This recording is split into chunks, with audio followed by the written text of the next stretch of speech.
Welcome to Balanced Life with Debbie Carlin Boyle. Conversations connecting to a healthier you. The show that gives you all the latest and greatest health and wellness information to inspire you to live a life of balance and joy. Debbie Carlin Boyle is a health and nutrition coach, personal trainer, and fitness instructor who helps her clients live in balance with everything that feeds us, in addition to the food on our plate. Please welcome your host, Debbie Carlin Boyle. Hello, welcome. Thank you for joining today. Thank you. Welcome to my podcast. You have reached my show, which is Balanced Life with me, your host. I'm Debbie Carlin Boyle, and this is Conversations that Connect to a Healthier You. And the reason why they connect to a healthier you is because you can get involved in the conversation firsthand with us too, because I do a live show. So hopefully you're watching live. And if you are, I'm going to give you a phone number so you can call us with questions, because we have a follow-up show today, and it's all about the questions that the viewers are asking and things they want to know. So join us and call at area code 323-524-2599. Again, don't write this if you're driving, but it's area code 323-524-2599. Get involved in our conversation. We want to hear from you. Even if it isn't a question and it's a dating story, a relationship story, or a question, sort of a Dear Abby type relationship thing that you're stuck in, you have a dilemma within a situation that you might be navigating, call us, because I've got the expert today to help you get through it. We want to hear from you. Now, if you're watching post-show and you have a question or you want some advice, then you can go to the comment section of my Facebook page, which is Balanced Life by Debbie, D-E-B-I, or my YouTube channel where we're streaming live right now. And under comments, go ahead. We keep the conversation going. So my guest today, Treva, who's been on the show before, the first show that we did with her, I am still getting comments, and that show was a good 6 years ago. So, you know, it's conversations that keep on going and going and going, and they're pertinent no matter where we're at and what year we're in. If you're going through a situation that has to do with your relationship or with dating, this is the time to get involved in the show. Before we get going and before I do the introduction again, I want to tell you a little bit about me. So you heard at the top of the show, I am a personal trainer, a fitness instructor, and if you're watching, you can see me in action right now. I'm also a health and nutrition coach and a hormone coach. So I have all these certifications and education around helping people find balance in their life. And once again, at the top of the show, we mentioned what that means. It's everything that feeds us besides the food on our plate, our relationships, our career, how to find our joy, our environment, our spirituality, however that may play out, our sense of community, our families. There's so many things. It's sort of the blue zone kind of situation. I help people navigate that so they aren't getting too low and out of balance in all the things that feed us. So I help you bring it back to the center. Hopefully everything can go up with it, because when one thing falls into place, which I've noticed with many clients, when their diet falls into place, they want to move. When they want to move, they sleep better. When they're sleeping better and their diet's in place and they're moving, they tend to be more joyful, more alert, better to get into a career that makes them happy, get into a group of people that they want to be around that makes them happy, and they clean up the environment around them, and they also do a lot of good self-care. And that's hard to do on your own, and that's why I have a coaching practice and a personal training practice. So if you want to get a hold of me directly, you want to go to my website, which is, again, Balanced Life by Debbie, DEBI.com. And there you can scroll and read everything I do, read the success stories. There's a lot of articles in there on health and wellness, but also there's a place that says consult with me. go ahead and click on that. I've actually, from the show, have gotten clients because I can work with anybody via Zoom, no matter where you're at in the world. Or if you're in the LA area, I can work with you one-on-one in person. So there you have it. I'm so glad that you're joining us today. And now I'm going to give a brief introduction to my guest who's back for part 2 of our show about her book called Done Being Single. So if you are like me and in the dating scene, then you probably need guidance to navigate the complexities of dating, or perhaps a relationship that you're currently in. Well, you've come to the right podcast, because part 2 with my guest is with Treva Scharf. Treva is all the things. She's an ICF certified life dating relationship coach, a former fitness pro, a marriage first timer at 51, and the author of the book Done Being Single, A Late Bloomer's Guide to Love. With 40 plus years in the fitness business and many more in the singles world, Treva helps people achieve their personal best in life and love. Treva blogs about surviving singledom and finding love, and contributes dating advice to places like Newsweek and Huffington Post, Thrive Global, and so much more. And she currently co-hosts the podcast Done Being Single with her husband, Robbie, who is that person that she met and married in her 50s. So Treva's an advocate for strong, independent women, a voice for empowered singles, and a champion of late bloomers everywhere. So let's dig into part 2 of Done Being Single, answering all your questions with the lady who can share her tough love dating and relationship advice with us. So please welcome my guest, Treva Scharf, to the show again. Oh, I love it. I love being here. I know. I love having you. You bring in a whole amazing positive energy. Well, my God, you make me, you do wonders for my ego. Just hearing my bio, I could leave right now. Well, but this is great. Bye, everybody. It's so funny. People say that when they hear their, I don't think people realize how accomplished they are and all the things. And I've had the opportunity to read your book now. And whoa, I really is so impressed. It just impressed what you've come through, your stories in there. So I highly, highly recommend, and we're going to talk about how you can get this book. It's also in the show notes.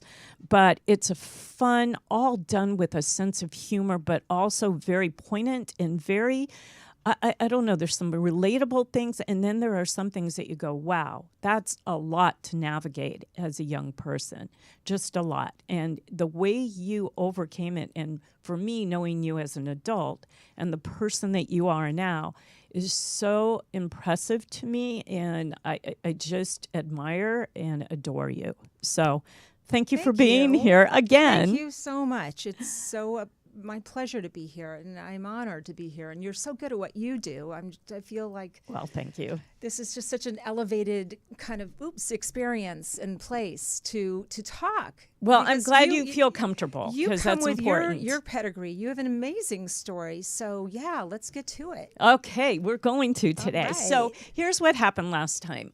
Here's what I'm going to suggest, that you go to Done Being Single Part 1 show, because Treva and I talked a lot about her origin story, where she, how she came to do what she does today.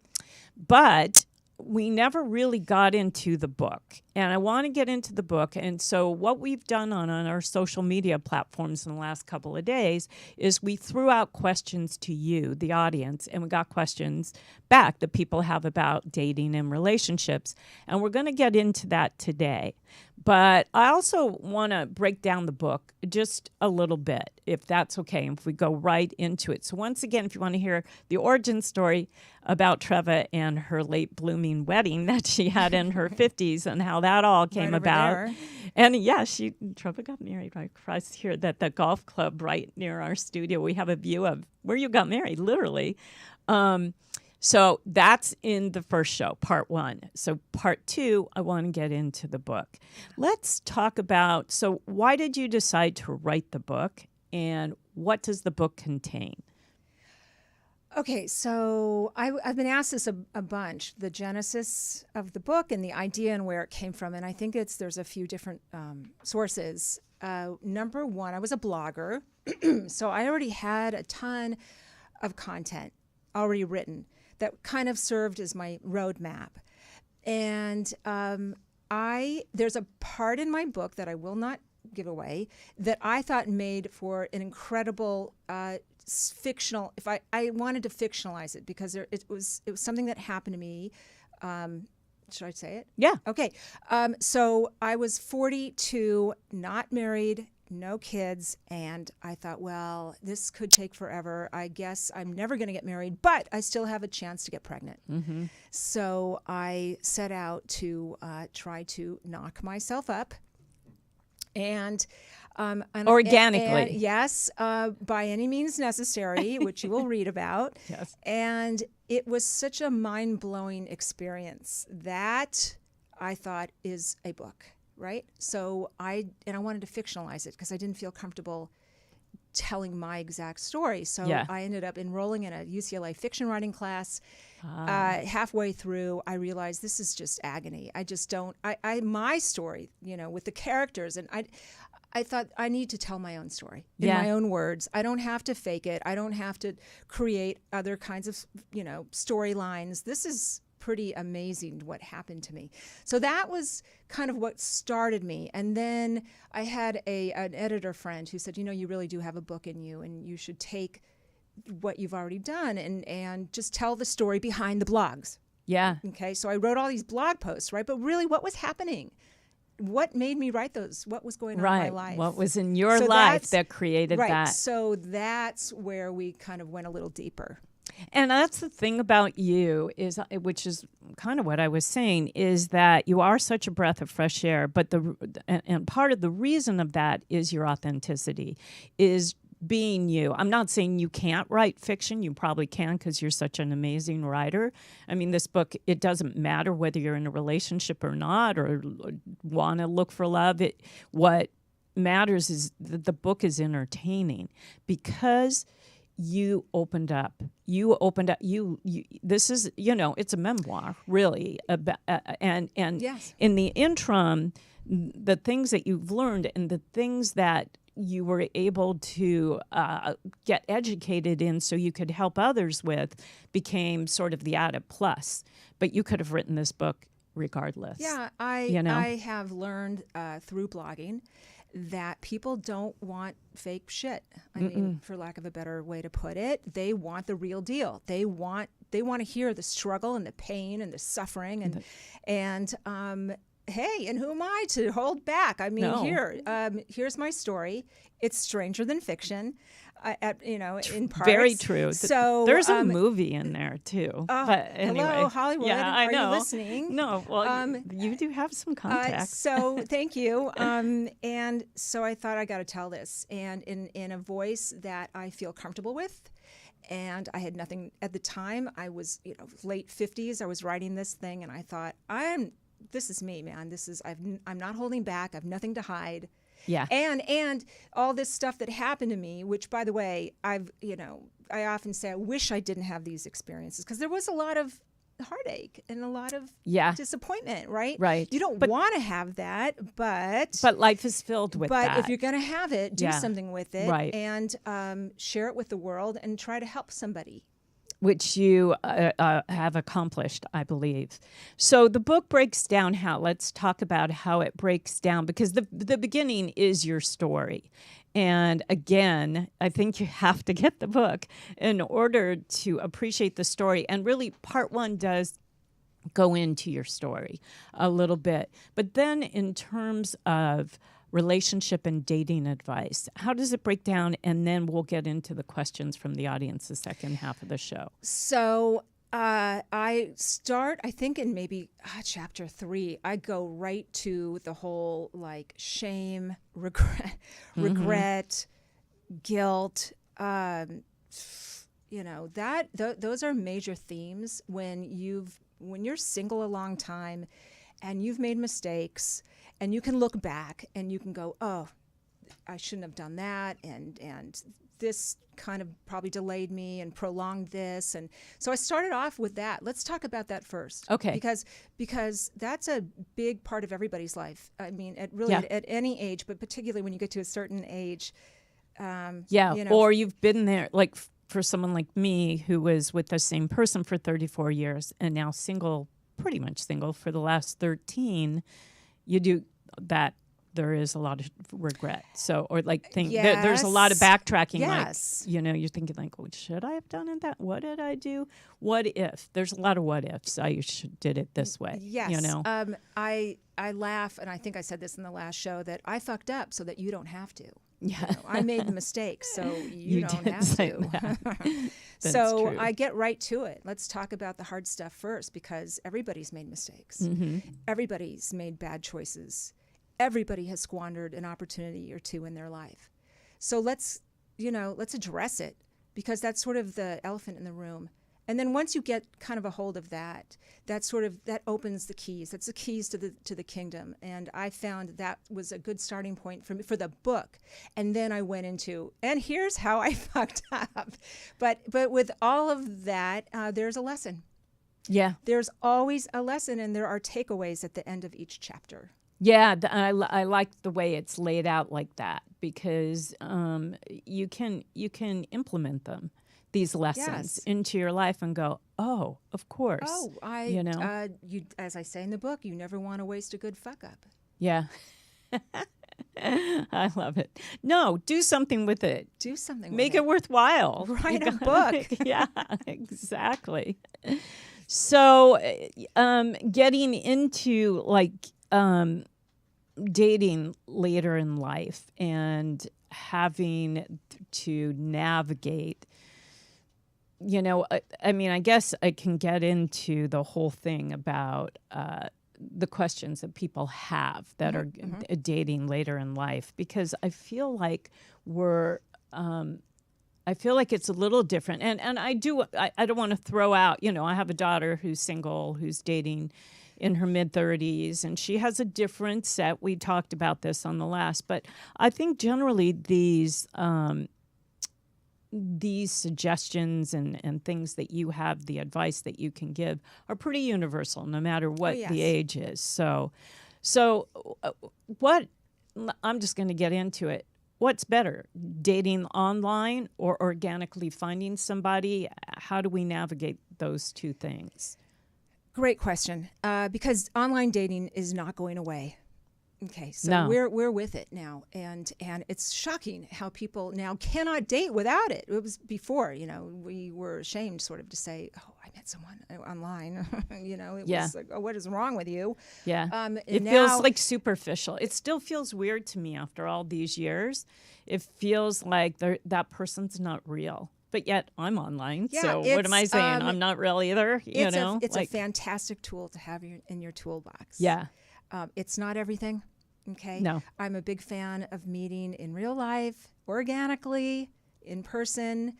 There are ways to do that, okay? It's really important that you don't forget how to do that. Right. Okay? Right. Because if you only... man cannot live on bread and water alone, as I say, right? You cannot date online alone. You just can't. It's tunneled vision. It's just not healthy. I'm sorry. It's just not. I mean, you're going to get burned out. You're going to get pissed off, frustrated, depressed. There's all kinds of studies that show online dating is really kind of bad for your mental health. With that said, I have a lot of friends who have met their people. I know. So it's Okay. this weird, and we talked about this on the last show, but I am definitely in dating fatigue. So I've taken a break from dating online for the last, a good 7, 8, 9 months maybe since my last online date. And so I didn't delete, but I've paused, and number one, you start scrolling, you start to see the same faces over again, people that were there maybe years ago or have come back because they had a relationship and then that fell apart. So they're back online, they moved and they've come back. And so it within the circle of what I'm looking for in terms of age and all the other attributes, there's a small circle that keeps getting recycled. Yes. So it's exhausting for Yes. me. It's frustrating and exhausting. So I just had to kick back and say, okay, take a break. Isn't it kind of ironic and crazy that before online dating, we did not know when our next dates were coming. Right? But okay, we were club girls, right? Okay, So we grew up in Beverly Hills, and I grew up in Encino and but Beverly still, Hills. you So it did was not have 1,000 options in your pocket. Okay, the fact that we have to take breaks from dating is just sort of ludicrous. Yeah, it's kind of weird. bonkers if you think about it. Yeah, right. That we're just over dating to the point where we have to give ourselves a break. out. It's a break. It's nutty. It's cuckoo-ville. So this is why I'm saying Yes. do yourself a favor, okay, and get out. Get out, and it doesn't it doesn't have to be a big giant plan with huge preparation, because the truth is you can meet someone anywhere, anytime, when you least expect it, and it's not that hard. But if there's a saying, something like, if you keep avoiding something, you're going to make it into something bigger than it needs to be. That's but true. That's not there's a more escalate. There's a more eloquent way of saying that. But it is a muscle to me. It is something that requires movement and constant working at it in order to see moving the muscle, change. working the muscle. Okay.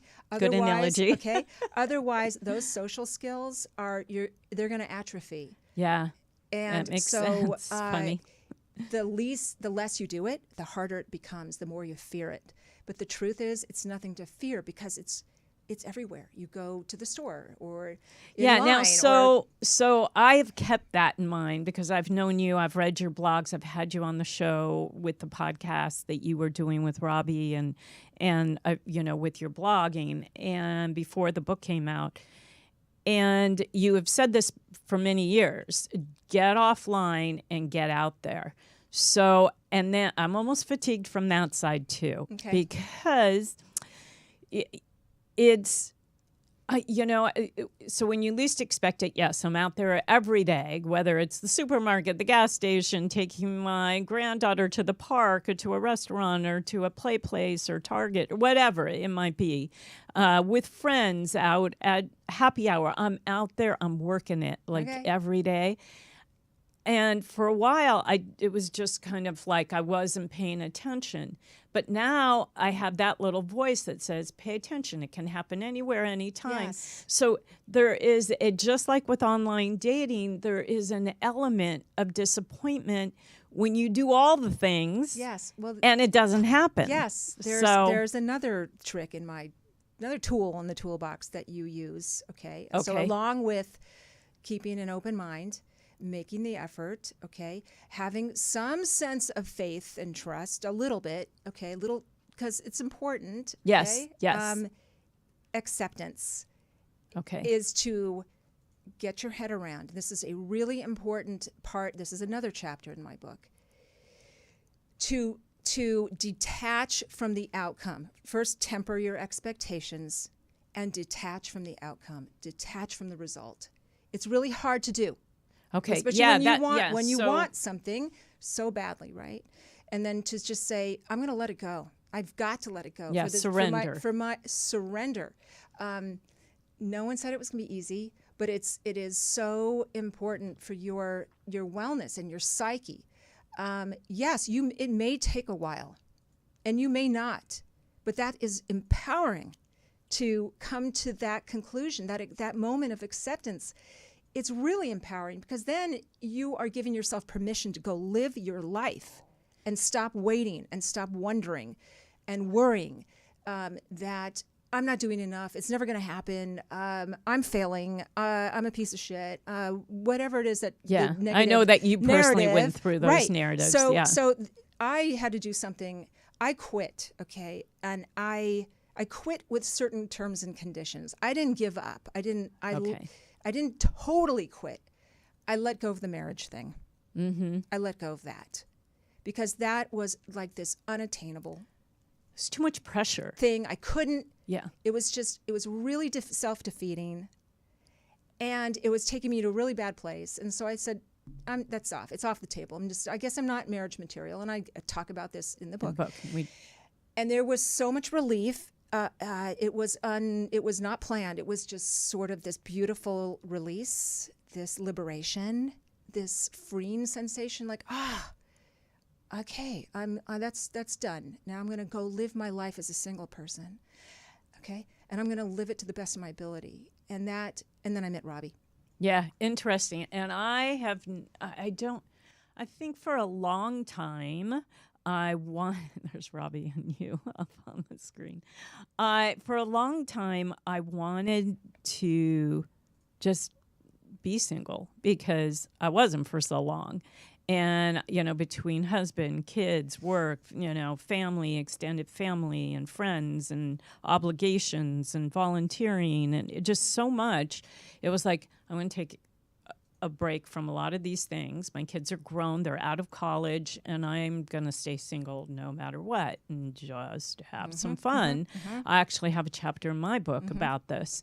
But now I've come over sort of that hump, and now I haven't let go of, at this stage in life and at this age, approaching 70, I don't want to be alone, So I think maybe for me personally, I need to let go of I don't want to be alone because it start thinking about. You maybe. Yeah. Okay, but you have a great life.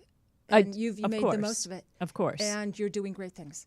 And I think a lot of people at a certain age get to that point where they're like, okay, I've got my kids, my dogs, my pickleball, my mahjong, my canasta, right?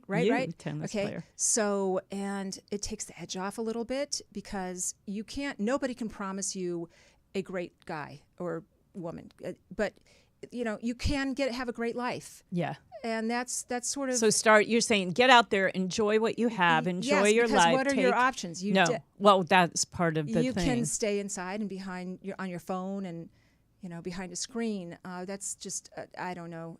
I can't think about that. It's just so, right. So. Did you ever get to a point where you kind of hit a little bit and didn't put yourself out there? When you got frustrated? No. So when you surrendered and said, take the marriage thing off the table, you still put yourself out there? Oh, yes. Online, or did you take a break both. from online? No breaks. Both. No, okay. Yeah. I just kept going, just powered through, Yeah. powered on, pressed on. Yeah. And that's kind of what you have to do. I mean, your body will tell you what you need to do. And yes, people need breaks. Yeah. They need to take a break. They need to catch their breath or collect their thoughts or decompress. Yeah. Those well, are all I really broke my foot and got a puppy at the same time, so all within weeks of each other. And so that really pulled me off. I have an issue with people that swear it off, that say, turn their back on it. Like, okay, I'm not dating and I'm so angry and bitter and jaded. Because you know what? You won't meet someone that way. Yeah. So but it's very incumbent upon you, if you do take a break, no matter however you date, online, offline, there's a level of, and I said this in the last show, okay? The only thing you really need to do is just be approachable. Yeah, okay? That's so don't shut down. Kind of it. If the door is still open enough for love, if you still want it, okay, do all of the following things. You breathe, you let go, you release, okay? Stay online, get off. You do all those things, and then you release, you detach from the outcome. And that's probably the best advice anybody, dating therapist, dating coach, could give you. Yeah. Now, excuse me, I have a client who is recently divorced, but she's been separated from her husband for, 6 years, 7 years, something like that. But the divorce was final this year, and it put her in a funk. She also has fear of dating, and she's not on any social media. She's not online in any way. The most she's online is texting with her friends and her kids and her family. And she really has a fear of putting her. What would you suggest to somebody who really fears the online? Like, I made sure with online when I started dabbling in there, the things where people could get a hold of me, and I couldn't block. Like, didn't have a say so whether they could talk to me. I was so overwhelmed. I just went delete, and went off all those platforms. Just baby steps. Yeah. Little tiny baby steps. Do what you feel comfortable. But with that said, push yourself a little bit. To get out there. Yes. Yeah. There's going to be a little discomfort. Okay. There will be pain. It's okay. It's called resilience. Yeah. And that is what, as a coach, that's what I do. I help build people's resilience and confidence so that they can withstand and weather all of the, bullshit and stuff that's storms, out there. Dating storms. So do you have them do like homework, like action steps? Like what? Well, you know what? We're going to get right to that. Tony, let's do a quick break from one of my sponsors. We're halfway through. We're going to come back. We're going to get to how you work with your clients on that. And we're going to get to the questions from our audience. So call in if you have a question. Area code 323-524-2599. We'll be right back. Cicera Olio de Oliva is an extra virgin olive oil company with a mission to provide high-quality, current-season Italian oils to families. They have partnered with 2 centuries-old family farms in the Tuscany region of Italy to grow, harvest, and bottle their amazing oils. Founded by a nutritionist who has a love of the land, sustainability, nutritious foods, and, of course, Italy, they strive for a peak freshness and high nutritional content in every single bottle. All of their oils are current season, extra virgin olive oil, bringing you a true branch to bottle experience, and I know firsthand. So, for an offer, go to www.CESIRAODOLIVA.com and enter Balanced Life 10 for 10% off. I know you're going to love this healthy and delicious addition to just about any meal. Welcome back. Welcome back. We're here with my friend, author, and extraordinary superwoman, Treva. I was putting the two together. Treva Brandon Scharf, who's written the book Done Being Single, and we're talking right around this book. It is a late bloomer's guide to love. But more than that, she is a relationship and a dating coach, and she just helps people navigate tough times when they're looking for a significant other, or if, they're having problems in their relationship. So we were just about to get into how you work with clients. Yes. What's the homework or the action steps that they have to do in order to get themselves back out there and get over their fears? Okay. I was giggling at your olive oil commercial, thinking, I want to be an extra virgin. Weren't you for a long time? Oh, yeah, I was. I was actually a late blooming virgin. Yeah, that's great. It's part of her story. You read the book. That's a good story in there. What I do with my clients, it's very interactive. It's very hands-on. I am your partner. We are collaborative. I would call it a very collaborative process. So I partner with you on this journey, and we start sort of from the ground, coaching from the ground up. I coach you from the inside out. To get into their background a little bit so you can understand their situation I need might background. be. Yeah. I need family of origin. Yeah. I need all kinds of trauma when you were a kid.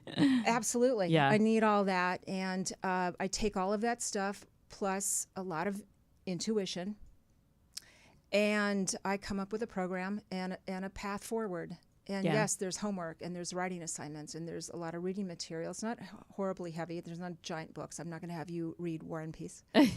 But it moves, and you're thinking. You're always thinking. I have you cognizant. I have you so aware of what you're doing throughout your day. negative, limiting beliefs, yeah. negative Well, I thinking, was saying- catching yourself, being aware, seeing yourself, hearing yourself. Those are all really important things. So there's a lot of that. There's a lot of healing work. There's manifestation. There's guided visualization. It is such a comprehensive.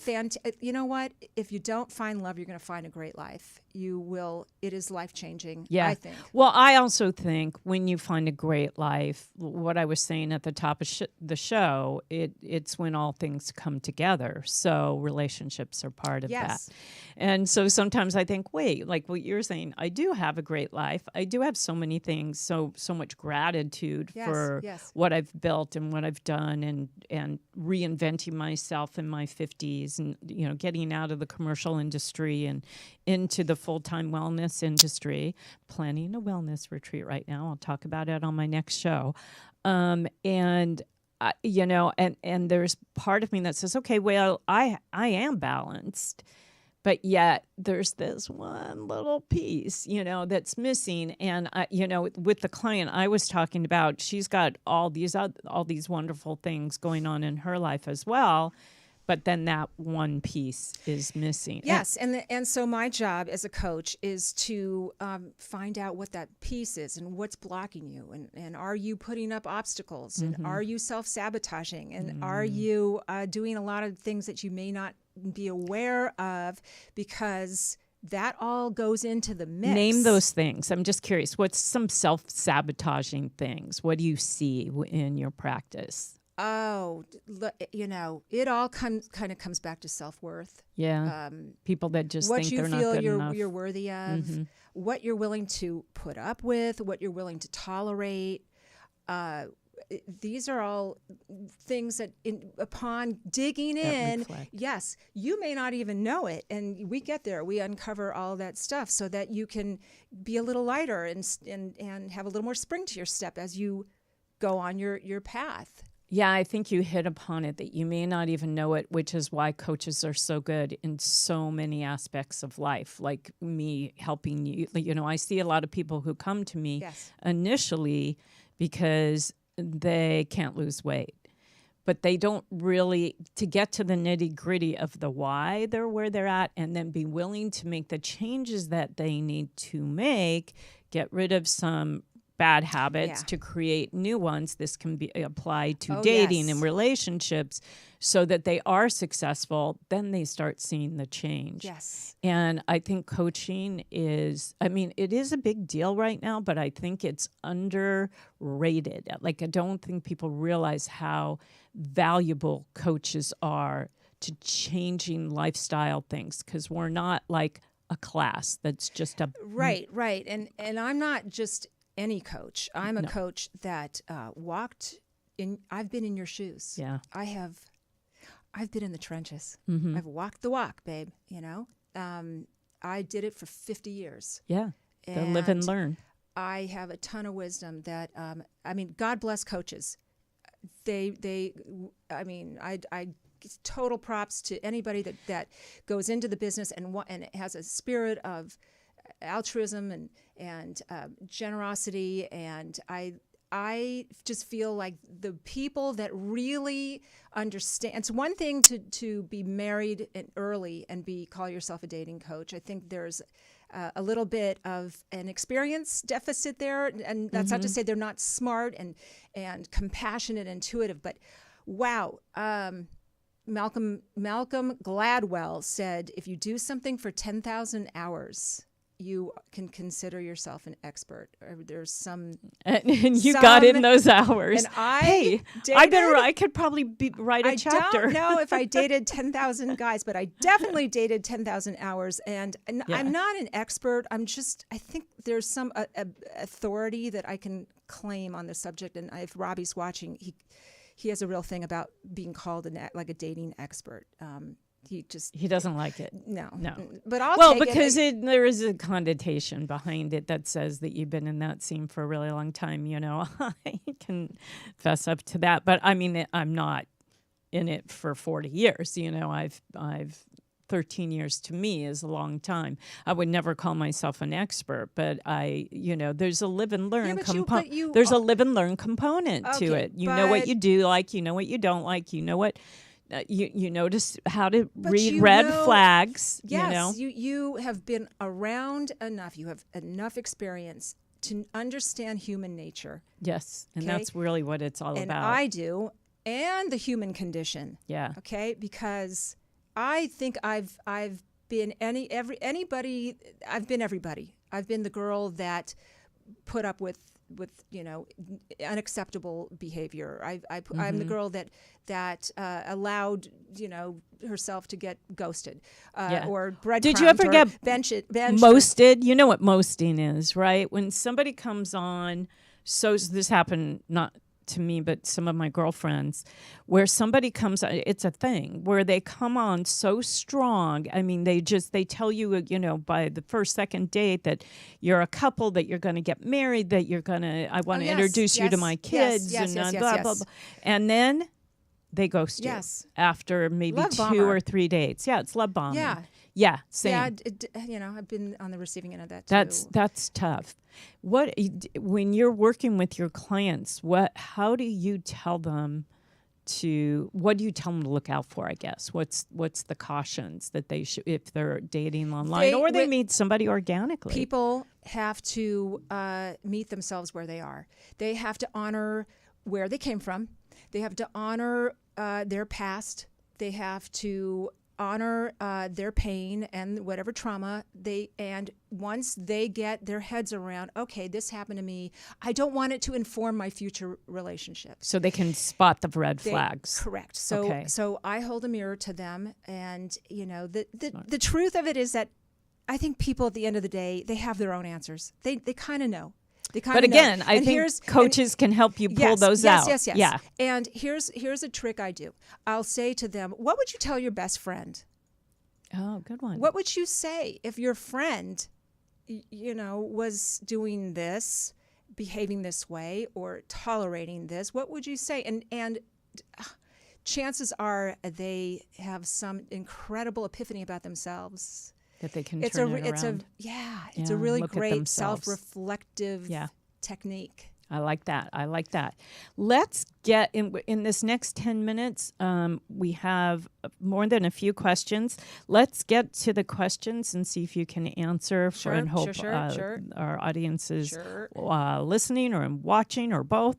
All right. We talked about dating fatigue. How do you make the first move as a woman? How do you suggest? Okay, so yes, because that's where we are now, changing dating norms.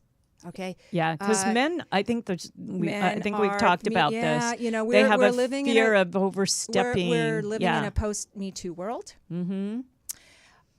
Which we had to change some behaviors. It had to happen. I'm glad it happened. Yeah, definitely. Now we need to move forward and work with what we know. So women, yes, now you're going to have to step up a little bit. And it may feel, especially to some of us of a certain age, where we weren't taught that. You don't ever make the first move, right? You don't ever initiate. That's for the guy. The guys chase, the guys pursue. Yes, they do. And I do, and I said this in the last show. Yeah. Yes, I do believe there's something instinctual and kind of primal about that for a guy. But with that said, there are ways to make it easier for them, okay, to step up. To kind of give them the signal that it's okay. It's all about subtle cues and signs and signals. It's put your phone down under the heading of be approachable. Yeah. Put your phone down.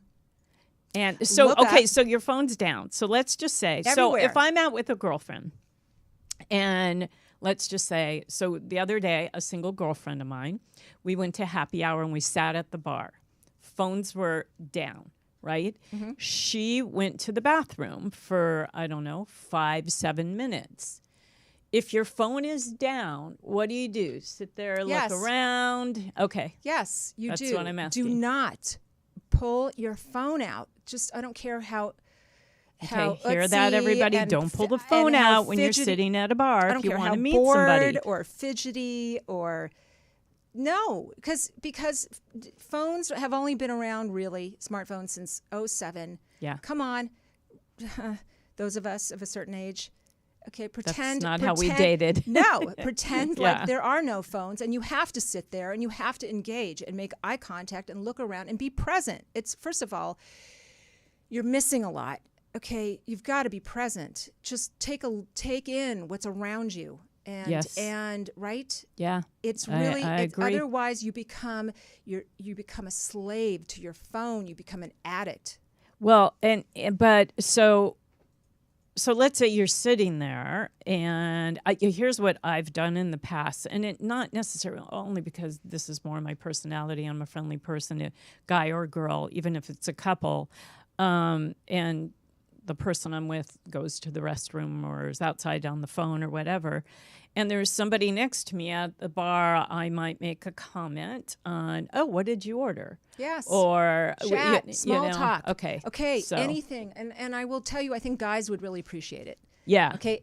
I've seen that before. I've been in these situations. Meet them halfway. Yeah. Okay.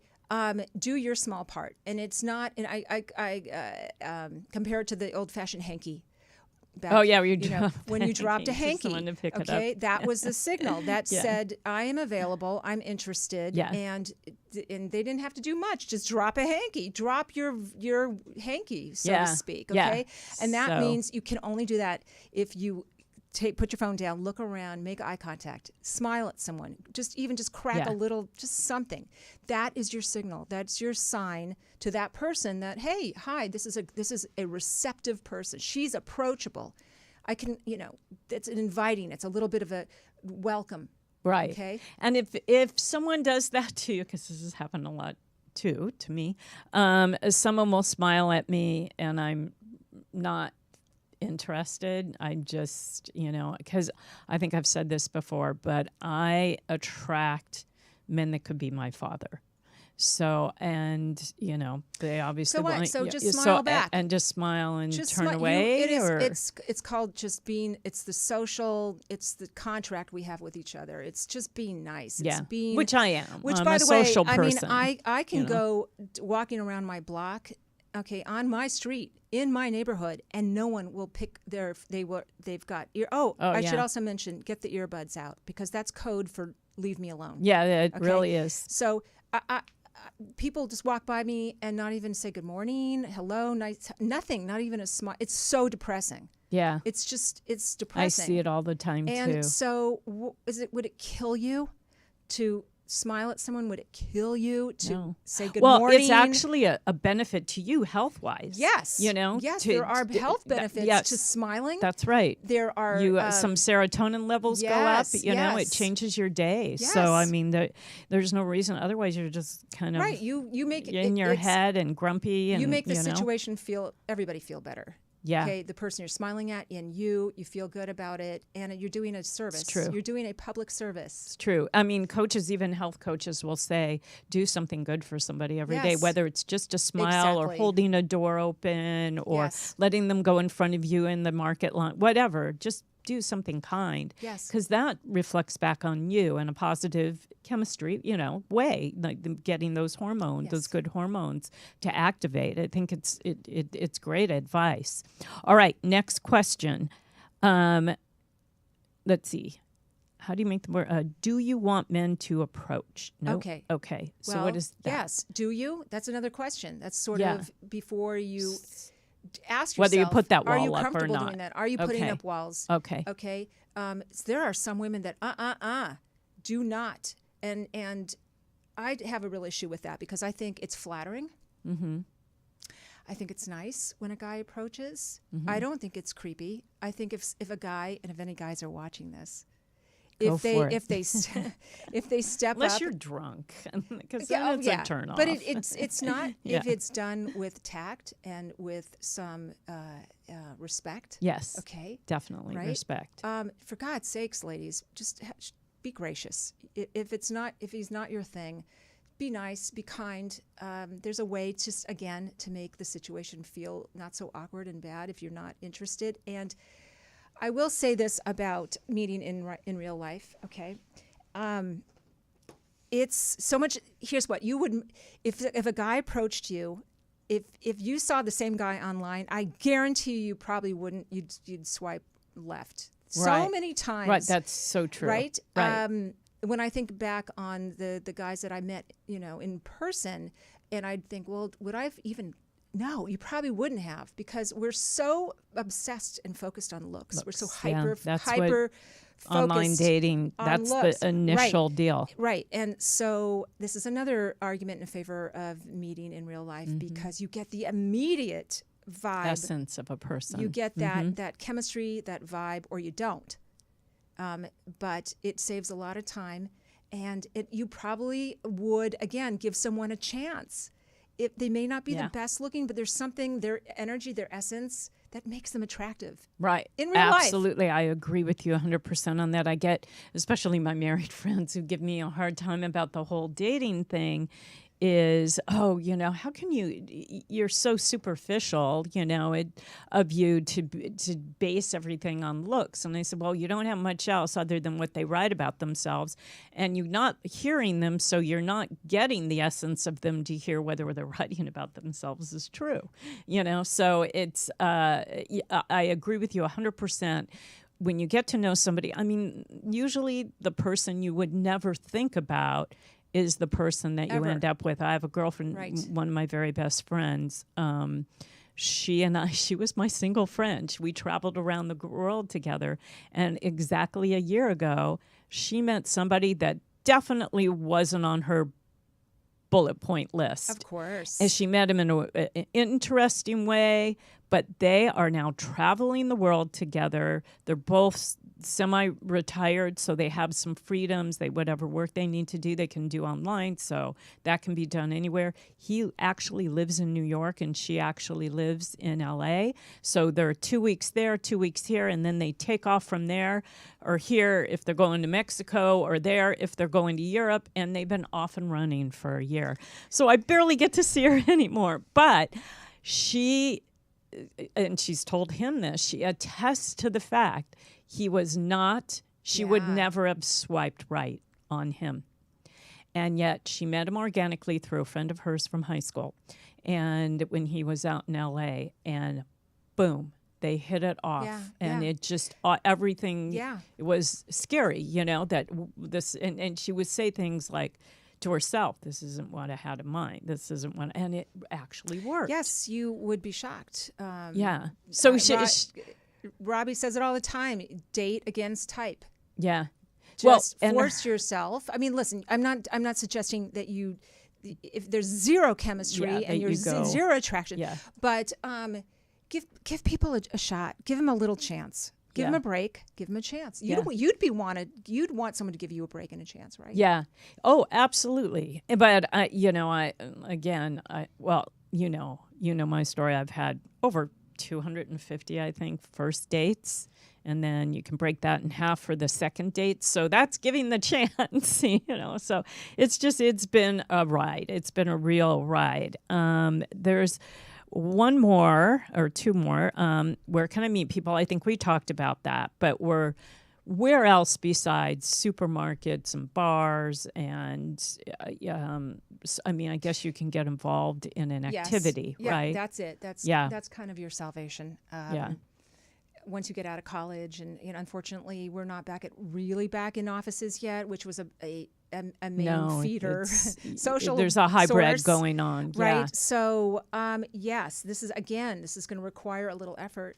Yeah. To decide the things that you like to do. Mm-hmm.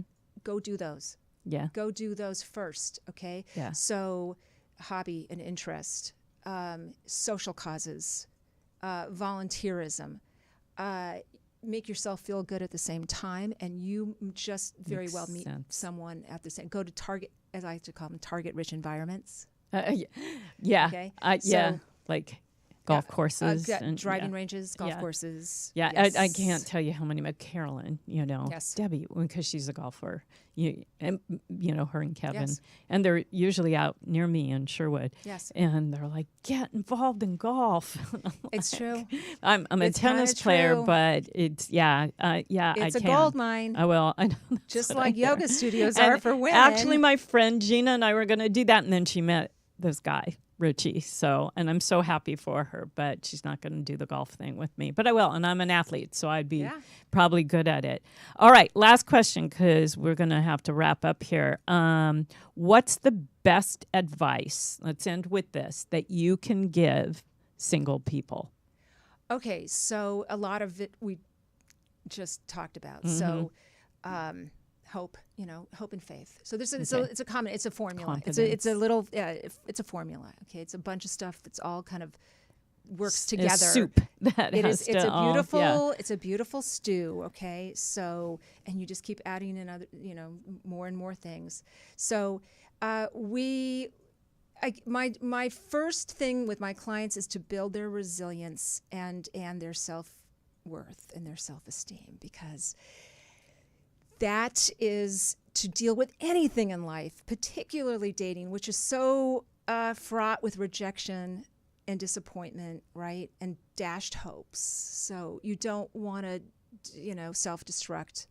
You want to have coping mechanisms and tools and skills that can keep you upright and going and keep your heart soft. Yeah. Because there's so much about the current dating world that can really harden you and make you bitter. Yeah, there's that whole catfishing stuff out there. So yes, so that, be aware of how it's affecting you, your attitude and energy going out into the world, what you bring online. Those are important pieces of advice I would give. Keeping open the possibility of random luck. I said it in the last show, between randomness and human action, usually that's the magic, I think that's where luck comes from. It comes from putting forth some effort, but and not, like you said, hiding behind phones, computers, couches with animals. Yes, and, I say this all the time. Phones really, in a way, they're not your friends, and they might be keeping you single. So, check out your good advice, your addiction or your dependence on all things technology and online dating. I think they keep you single even when you're at home, because it keeps you at home because you're in the scrolling world. Yes. I would make sure that you go in with a little bit of a thick skin. Okay. Yeah. So it's a little, you want to soften your heart, but thicken your skin. And put on your armor. right. And let things kind of play out. Yes. Yeah. Slide off you a little bit better. Okay. And don't take it personally. Don't let it get to you. That's great. Very hard to do, because so much of this is judgment, right? You're being judged. Swiping, you're being judged. Right? It's a job interview for life. Then I would also, because they're like, is this the look I want? Is this what it'd be like to live with her? What about the kids situation? Of course. It's this whole. It's there's a so big much, garbage can of there's stuff. so much that goes that goes into it. There's acceptance. There is making peace. There is coming to terms with your baggage, your past, everything about who you are. I would also say give people a chance. Mm-hmm. Cut people some slack. Okay. Do that. Be nice online. Yeah. Be kind. Be considerate. Show some respect. Those are very important things. Just for your own sense, as we were talking about, your own sense of I'm doing wellness. Yeah. Right. Yeah. And it's also good karma, I think, in a way. Well, again, when you treat yourself well, things start to come to. The positive stuff starts seeping in. Yeah. And right. And remember the things that you don't like when people do to you. Don't do. So be the change you want in the world. I love it. I say it all the time. It's a little cliche, but it's got to start somewhere. Well, that's true. And if everybody thought that way, we'd be a less angry, more loving, more giving, more accepting world. Yes. On that note, we have to say goodbye, but I want you to give all your information, your website, your book, and how people can access that. Okay. If you want to find me, go to my website, which is my name, trevabrandonscharf.com. You can get all... Spell Scharf for them. SCHARF. So trevabrandonscharf.com. You can find everything there. It's your one-stop shop. Treva shop. Everything. You can read my blogs and watch my podcasts. You can order the book the book and get breakup tips. I have a great list of breakup tips. Great. How to break up or how to handle a breakup? How to deal with a breakup. Okay.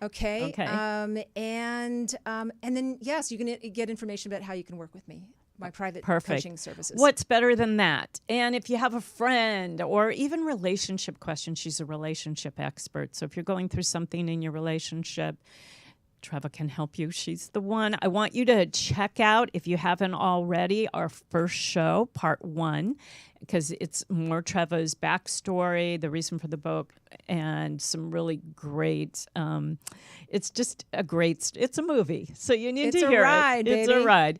And then, and now today's show, which digs more into the book. So thank you for joining us. Do part 1 and part 2. I really appreciate you, the audience.